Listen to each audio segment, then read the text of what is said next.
Hello students, welcome to the video lecture series। Last class में हमने DC shunt generator तक देखा था।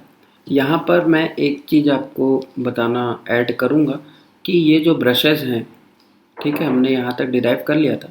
ये जो ब्रशेज़ हैं, इनमें अगर कोई ड्रॉप है, सपोज़ इनमें ड्रॉप है वी ब्रश ड्रॉप, तो उसको भी यहाँ इंक्लूड करना है। That is IA/RA plus VT plus VB, ये हो जाएगा किसका, EG का एक्सप्रेशन। नो वरी,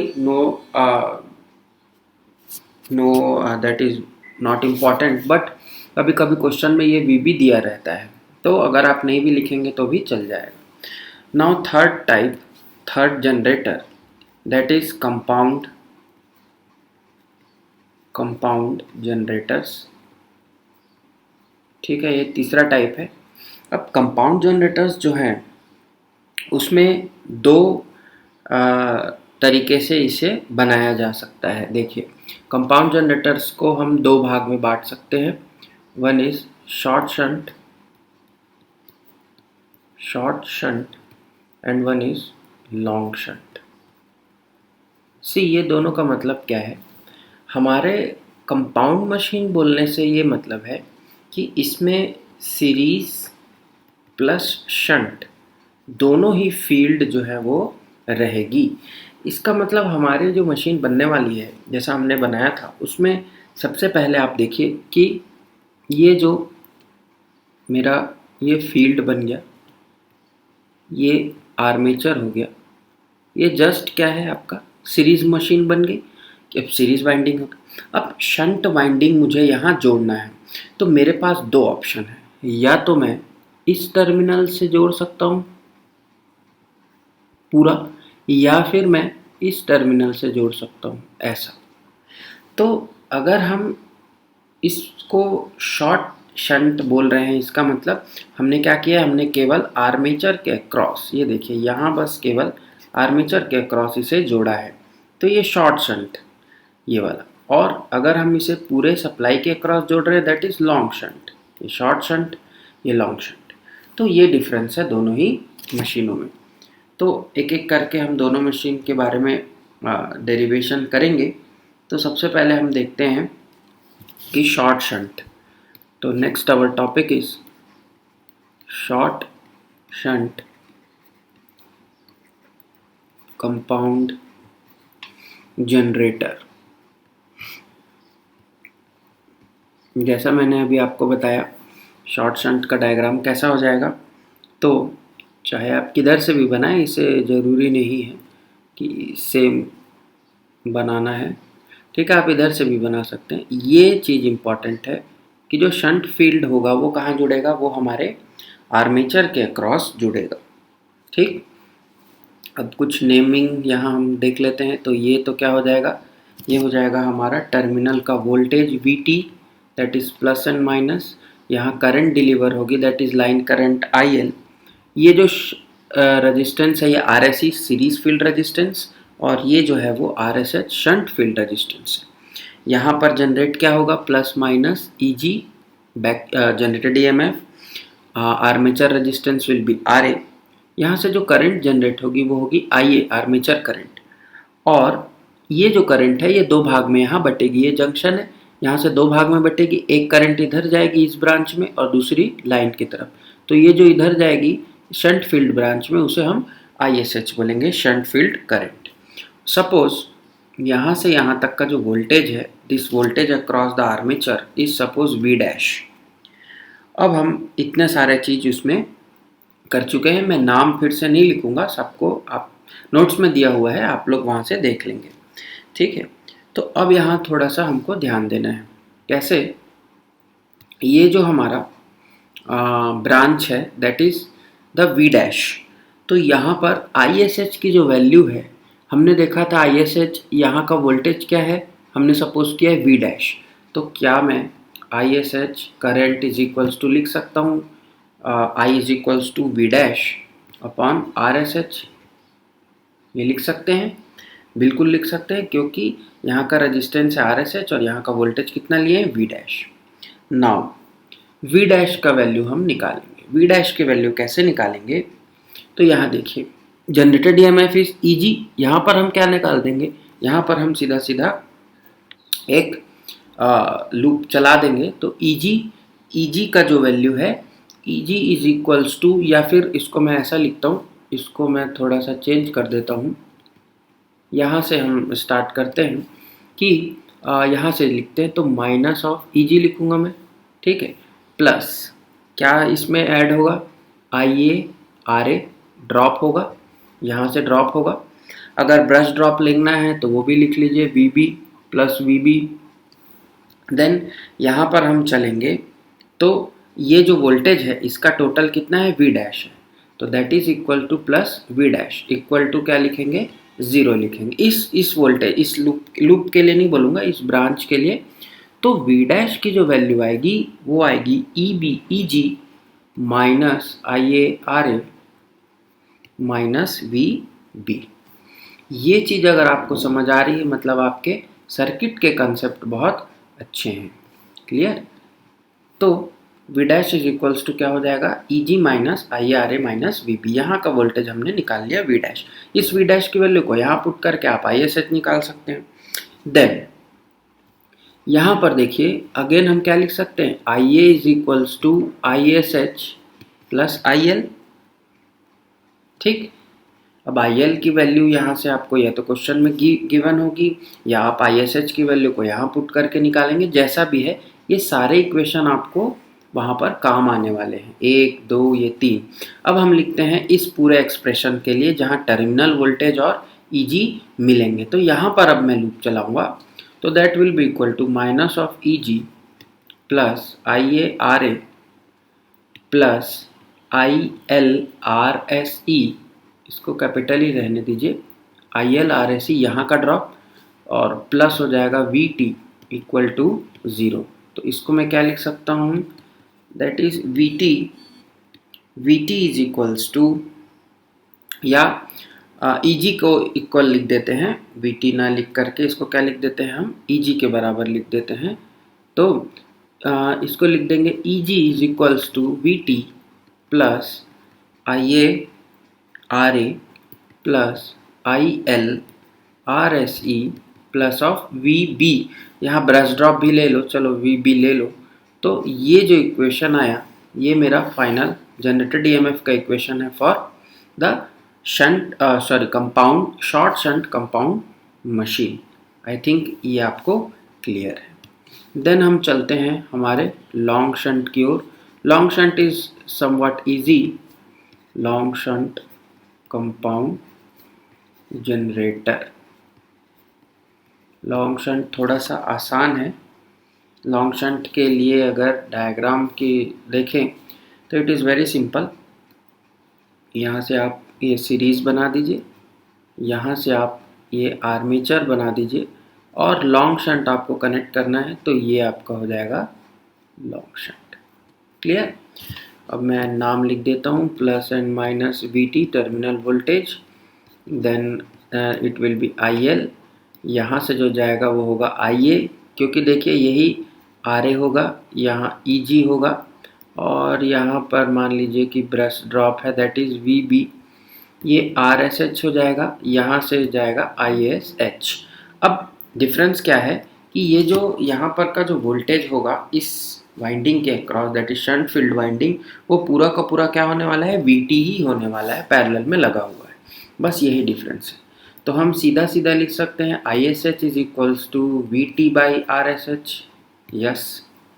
देन यहाँ पर में क्या लगा देंगे, हम लूप लगा देंगे। अगेन यहाँ एक KCL लगा दीजिए, तो IA इज इक्वल्स टू क्या लिख सकता हूँ मैं, ISH प्लस IL, और यहाँ पर लूप अगर लगाएंगे तो यहाँ मिलेगा minus of EG plus IA RA plus VB plus IARSE, ये जो शंट सीरीज फील्ड रेजिस्टेंस है, और plus VT is equals to 0। तो यहाँ से क्या मिल गया, EG is equals to IARA plus RSE plus VB plus VT। ये मेरा एक्सप्रेशन हो गया for generated EMF of long shunt compound generator. तो सारे जनरेटर्स के जो इक्वेशन है, खासकर उनके डायग्राम्स हैं, वो आपको एकदम अच्छे से रट लेना है, क्योंकि यही आपको आगे काम आने वाले हैं। Now we will start another important and most important topic आज दिन the exam, that is EMF equation. EMF equation. Now EMF equation के लिए आपको कुछ चीज़ें पहले एज्यूम करनी पड़ती है। ये जो हमारा जनरेट हो रहा है ईएमएफ, इसके लिए हमको एक एक्सप्रेशन लिखना है, और उस जनरेटेड ईएमएफ को हम बोलते हैं ईजी। ईजी क्या है? Generated EMF, that is the Hindi में अगर उसे बोले तो जनित्र विद्युत वाहक बल कहा जाता है। और जबकि मोटर में इसे बैक ईएमएफ बोलते हैं, जब हम मोटर पढ़ेंगे तो वहाँ देखेंगे। तो सपोज़ जब हम डेरिवेशन करते हैं तो आपको पता है कि कुछ चीज़ें मानते हैं। तो लेट अस सपोज़ कुछ हम मानते हैं कि सबसे पहले फ्लक्स आप सबको पता है, that is the as current in the electric field, वैसे ही फ्लक्स होता है मैग्नेटिक फील्ड में। फ्लक्स फाई लेते हैं, ये है फ्लक्स पर पोल, फ्लक्स प्रति ध्रुव, और ये किस में लेंगे? वेबर में लेंगे। क्लियर? देन Z लेते हैं, Z is number of armature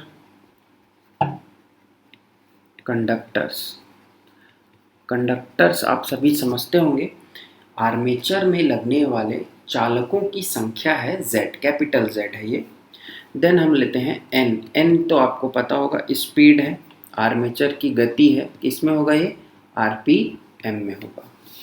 then हम और लिखते हैं इसके P, तो P तो नंबर ऑफ पोल्स हो जाएगा, ध्रुवों की संख्या। जो संख्याएं हैं उनकी कोई यूनिट नहीं होगी। और A, यहाँ पर एक A इम्पॉर्टेंट आया। A क्या है? आर्मेचर में विरोधी ध्रुवता वाले ब्रशों के बीच समानांतर पथों की संख्या। एक्चुअल में A जो है वो क्या है? A is nothing but the number of parallel path. A is number of parallel path. और आपको एक चीज़ यहीं से बता देता हूँ कि A की जो वैल्यू है, दो टाइप की वाइंडिंग होगी। वेव वाइंडिंग में 2 हो जाएगा, और लैप वाइंडिंग में P के बराबर हो जाएगा, इसके बराबर। आगे और देखेंगे, तो अभी यहाँ तक आपको लिखना है। देन मैं डेरिवेशन स्टार्ट करता हूँ। Z बाई A लिखेंगे। Suppose Z by A is nothing but प्रत्येक समानांतर पथ में श्रेणी में आर्मेचर चालकों की संख्या। देखिए total number of conductor Z है, अगर मैं उसको A से डिवाइड करता हूँ तो पर कंडक्टर कितने नंबर ऑफ क्या होंगे? सीरीज आर्मेचर कंडक्टर्स होंगे, उनकी ये वैल्यू है। तो ये क्या है? Number of series armature conductor in parallel path. देखिए यहाँ पर हम इंग्लिश में लिख रहे हैं, नोट्स आपका पूरा का पूरा हिंदी में है, तो दोनों मीडियम वालों कवर हो जाएंगे, तो nothing to worry Hindi medium वाले लोग के लिए। ठीक है, अब पर पोल फ्लक्स कितना लिए हम? P लिए, और एक यदि मशीन एक बार चक्कर लगाएगी तो टोटल नंबर ऑफ पोल्स हैं P, तो एक चक्कर में पूरे पोल्स को कवर करेगा, और प्रति पोल फ्लक्स है 5। तो जो टोटल फ्लक्स होगा 1 राउंड में, तो टोटल फ्लक्स इन 1 रिवॉल्यूशन, या रोटेशन भी लिख सकते हैं इसको, ठीक है, इज इक्वल्स टू क्या हो जाएगा? 5P। 5 मतलब पर पोल और number of poles P।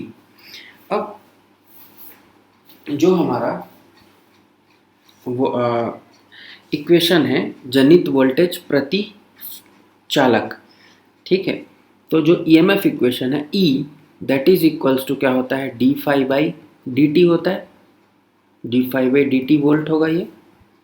Clear? तो यहाँ पर जो ये तो हमने पढ़ा है फैराडे के नियम में, E is equals to D phi by D T. और यहाँ पर अगर देखें तो आर्मेचर की प्रति सेकंड चाल, स्पीड ऑफ आर्मेचर पर सेकंड, एक सेकंड में वो कितना घूमेगा, तो n/60 रिवॉल्यूशन, मतलब इतने चक्कर वो लगाएगा एक सेकंड में। एक सेकंड में आरपीएम मिनट में n था, तो सेकंड में क्या हो जाएगा, n/60 हो जाएगा। तो change in the time D T is equals to क्या आया, 60/n। ये क्या था, चेंज इन टाइम आया 60/n, और ये आ जाएगा यूनिट सेकेंड्स। क्लियर है? यहाँ तक आपको क्लियर है? देन हम आगे बढ़ते हैं और वैल्यूज़ को पुट करते हैं। तो therefore EMF E is equals to D phi कितना हो रहा है, तो D phi by D T हमको रखना है। डी फाई की वैल्यू आई हमारी 5p, तो 5p अपॉन 60/n। तो यहाँ से क्या मिलेगा, 5np अपॉन 60। ये क्या मिल गया हमारे को, EMF मिल गया। देन समानांतर पथों वाला जो हमने लिया था कि समानांतर परिपथ में चालकों की संख्या कितनी थी, Z/P थी। तो EMF induced, EMF generated, sorry induced नहीं, generated in parallel paths is equals to क्या हो जाएगा, 5np अपॉन 60। भाई ये एक कंडक्टर के लिए था और टोटल कंडक्टर से Z/P, तो ये क्या हो जाएगा, into Z upon P, sorry Z/A है, A है ये, सॉरी Z/A। तो that is equal to EMF, तो जनरेटेड EMF का हमें फॉर्मूला क्या मिला, 5npZ upon 60A। Most and most important formula of the generated EMF, जिससे आपको क्वेश्चन आएंगे और याद रखना है। तो generated EMF EG is equals to क्या मिलेगा, 5ZnP अपॉन 60A। ये सारा डाटा आपके जनरेटेड EMF और बैक EMF दोनों के लिए काम आएगा। तो जब भी क्वेश्चन में आपको इस डाटा से पूछा है, ये सब जानकारी दी हुई है और आपको पूछ रहा है कि इससे निकालिए, तो आप इससे निकालेंगे। यदि आपको ये सारे पैरामीटर्स दिए हैं तो आप इस वाले फॉर्मूले से जनरेटेड EMF को कैलकुलेट करेंगे। तो डिपेंडिंग अपॉन द क्वेश्चन कि कैसा पूछा है, और जनरेटेड EMF वाला जो इटसेल्फ अपने आप में ही ये एक डेरिवेशन है, मोस्ट इम्पॉर्टेंट डेरिवेशन है, आपको बिल्कुल भी इसको छोड़ करके नहीं जाना है। तो यहाँ तक आज हम पढ़ेंगे और इसके बाद जो टॉपिक होगा वो हमारा टॉपिक होगा, कुछ थ्योरेटिकल टॉपिक्स हैं और कुछ कंसेप्चुअल टॉपिक्स हैं, और मैं आपको इसके न्यूमेरिकल्स भी कराऊंगा। तो यहाँ तक आप आज पढ़िए और अगली क्लास तक के लिए thank you very much for watching and be happy always. Thank you.